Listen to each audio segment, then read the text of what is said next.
Surat police દ્વારા હાલ ઊંચા અવાજે હોર્ન વગાડતા વાહન ચાલકો સામે કાર્યવાહી કરવાની સાથે જાગૃતતા કરાઈ રહ્યા છે. તો કતારગામ વિસ્તારમાં પણ ડ્રાઈવ રખાઈ હતી. સુરતના કતારગામ વિસ્તારમાં ટ્રાફિક પોલીસ દ્વારા ડ્રાઈવ રાખવામાં આવી હતી. ઊંચા અવાજે હોર્ન વગાડતા રિક્ષા ચાલકોને દંડ ફટકારવામાં આવ્યા હતા. રિક્ષા પરથી ધ્વનિ પ્રદૂષણ ફેલાવતા હોર્ન ઉતારવામાં આવ્યા તો કેટલાક વાહન ચાલકોને મેમો દંડ ફટકારવામાં આવ્યો હતો. ટ્રાફિક ડીસીપીએ જણાવ્યું હતું કે ધ્વનિ પ્રદૂષણ ફેલાવનાર વિરુદ્ધ કાર્યવાહી કરાઈ રહી છે. એક મશીન વડે ધ્વનિ માપવામાં આવે છે. 120 થી 150 ડેસિબલ ધ્વનિ પ્રદૂષણ કરનાર રિક્ષા ચાલકના હોર્ન કાઢવામાં આવે છે તો લોકોને જાગૃત થવા અપીલ કરવામાં આવી છે.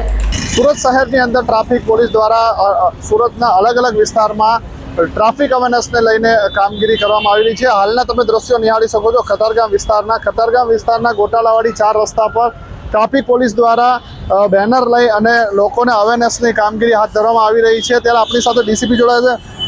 સર, શું કહેશો, કેટલા દિવસથી આ કામગીરી હાથ ધરવામાં આવી છે અને અત્યાર સુધીમાં કેટલો દંડ વસૂલવામાં આવ્યો છે?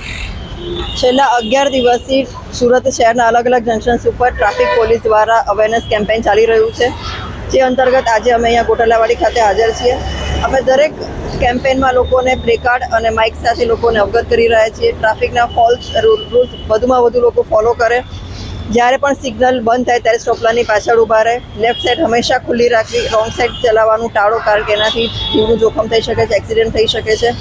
સાથે સાથે લોકો જ્યારે વાહન ચલાવતા ત્યારે મોબાઈલનો ઉપયોગ ટાળે. સીટ બેલ્ટ અવશ્ય પહેરે જ્યારે 4 વ્હીલમાં હોય, અને જ્યારે પણ હેલ્મેટનો ઉપયોગ કરે ત્યારે આઈએસઆઈ માર્કાવાળી હેલ્મેટ ઉપયોગ કરે. એ લોકોને જાણકારી આપી રહ્યા છીએ. વધુમાં સુરત સિટીને હવે સાયલન્ટ સિટી બનાવવા માટે અમે લોકોને અપીલ કરી રહ્યા છીએ કે જ્યારે પણ જરૂર ન હોય ત્યારે હોર્ન ન વગાડીએ.